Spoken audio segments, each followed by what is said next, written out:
Good morning and Merry Christmas. All my life, I've been someone who's been very goal-oriented, whether it was sports or schoolwork or, heck, even priesthood. I mean, I see the world through the lens of accomplishing goals, and I find myself to be very driven. And I don't know if that's something that maybe my parents have instilled in me. Maybe it's just part of the way I'm genetically wired.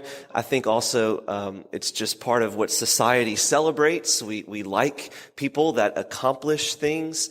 And so I find myself throughout my life oftentimes seeing the world through that lens of accomplishing the next goal, of finishing a to-do list. And as soon as I finish my goal, it's like I can't even stop and smell the roses, like I'm ready to accomplish the next thing. I'm always thinking of the next thing that I want to achieve. And I find that experience is not too uncommon, that many of us, perhaps most of us, find ourselves driven. And maybe you're not the to-do list kind of person. Maybe you're not the person that's always trying to accomplish achievable goals. But we all are driven by something. We find ourselves searching and restlessly striving towards something.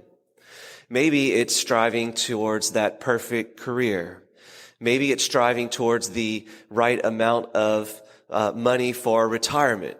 Maybe it's striving for something in school, or maybe it's striving for something in sports, or maybe it's striving for the perfect harmony in your family. Maybe it's just striving to be well-liked, to be popular, to be funny. But whatever it is, we all, as human beings, that's just part of our nature, we all tend to strive, have this like restless search within us for something greater in the future. And as people of faith, we could probably realize and accept and believe that ultimately we're all searching for God. St. Augustine said it really well when he said that God has made us restless until our hearts rest in Him. That we all have something within us that drives us to keep going towards something greater. But unfortunately, a lot of us put the burden of our own happiness, our own future, our own destiny on ourselves. Something about, I just noticed, I myself have fallen victim to this mindset, and I've seen it in so many others, where we believe that our future is our responsibility. Our life is our responsibility, that we have to put all of that pressure on ourselves to figure out and accomplish our destiny. And that can be really heavy sometimes, especially if we're unsure where we want our life to go. It could be really discouraging, especially if we face obstacles or if our destiny doesn't seem to be coming to fruition as soon as we would like. It could be very lonely at times because we feel like others don't understand our meaning, our identity, our purpose. And so this can become very difficult. And I remember how freeing it was for me whenever suddenly I realized that happiness is not something way over there that I need to work really hard for to achieve sometime nebulously in the future, but rather that happiness is here and now because God is with us. And brothers and sisters, that's the good news of the Christmas story. Because Christmas story is less about our journey to God and more about God's journey to us. God saw that we were restless. He knew that we were hopeless without Him. He recognized that many of His people were trying to no avail. Trying to reach Him, trying to find Him, trying to discover a life of purpose, of meaning, of happiness and fulfillment. And we all fell short because of our sin. We all fell short of the glory of God because we sinned. And the good news is that God became man in Jesus Christ. The Word became flesh. The Word who was with God in the beginning of time. The Word who was God. The Word became flesh to dwell among us, to live among us, to share in our humanity so that we could share in his divinity, to die and rise so that we could have something beyond, to open up the gates of heaven so much so that we wouldn't even have to wait until heaven to taste and to be with God, but rather that we could dwell with the God who's with us now. The Christmas message is that God is with us now. We don't have to search any longer. We don't have to be restless. We don't have to achieve our happiness and our destiny. But rather, God came to us. And the Christian story is one of radical receptivity, where we receive God who's with us, and we respond to him in love and freedom. You see, St. Augustine also tells us that God is closer than we are to ourselves, that he's higher than our heights, and he's more inward than our innermost being. He's closer than we are to ourselves. God is with us. But unfortunately, so many of us neglect that. So many of us feel as though God is somewhere over there, and we have to work really hard to get to him, that we have to fix our life and become perfect and get our life straight, orderly, and together in order to then be a Christian people, in order to then allow God into our hearts. But God says, I'm not afraid of you and your reality right here and right now. Just as God chose to be born in a stable, messy, humble, and poor, God is not afraid to be born in your heart, even if it's messy, humble, and poor. Even if you feel far from the Lord, even if you have sinned, even if you sinned greatly, God is ready to enter in. He's knocking on the door of your heart. But the question for us this morning on Christmas is, will you let him in? Will you let him in to those deepest areas of your heart? You see, because to let him in takes time, and it takes a lot of trust.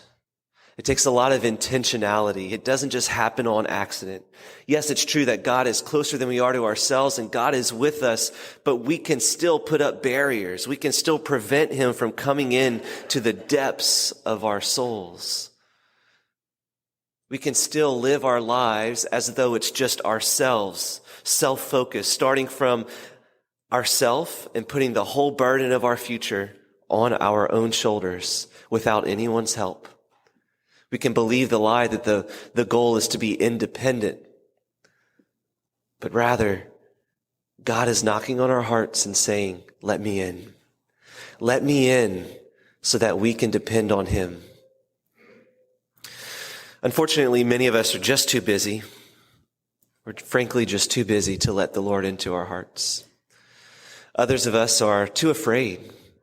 We're afraid of what the Lord might ask. We're afraid of the ways in which we've been hurt in the past. We're afraid of our misconceptions about God and about the church. We're just too afraid to let the Lord in. Some of us are too comfortable. We're too wealthy. We're too rich. We have our life too good. And we simply just won't let the Lord challenge us. We're not willing to let the Lord come in because we're afraid we might lose what we have. But God says, be not afraid. Be not afraid. I have come to set you free. I have come to bring you good tidings and peace. Just as he told Mary, be not afraid. Just as he told Joseph, be not afraid. He told the shepherds, be not afraid. And the wise men, be not afraid. The message rings true for us. Be not afraid to let Jesus in to the deepest parts of your heart. How is that done? It's done by giving God our time this year. It's done by giving God our sufferings this year. It's done by giving God our sins this year.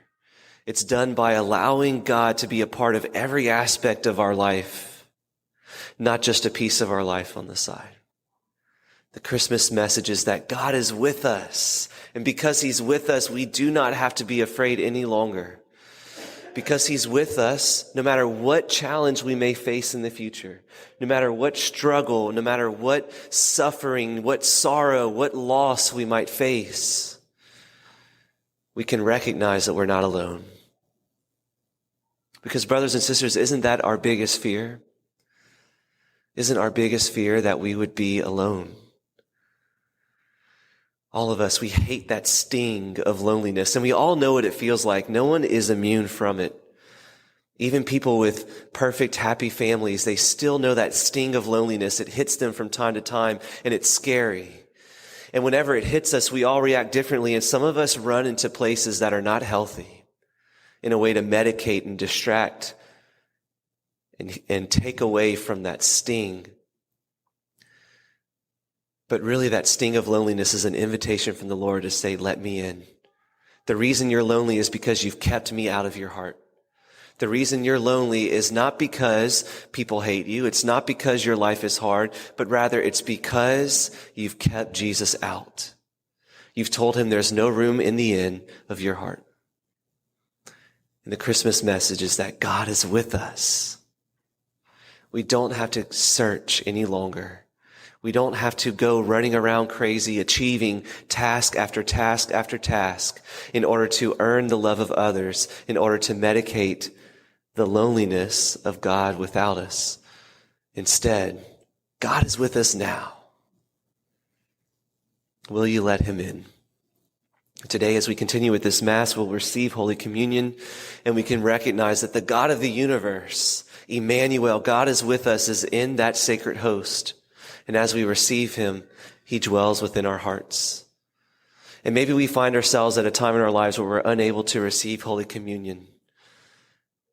And if that's so, we can still recognize that God is still with us, that God is inside of us still, holding us in existence and calling us to his heart, so that hopefully one day, if we're unable to receive now, hopefully one day we can receive in the future soon. God is a good God who loves us. He's with us, and we are never, ever, ever alone. Emmanuel, God is with us. Merry Christmas.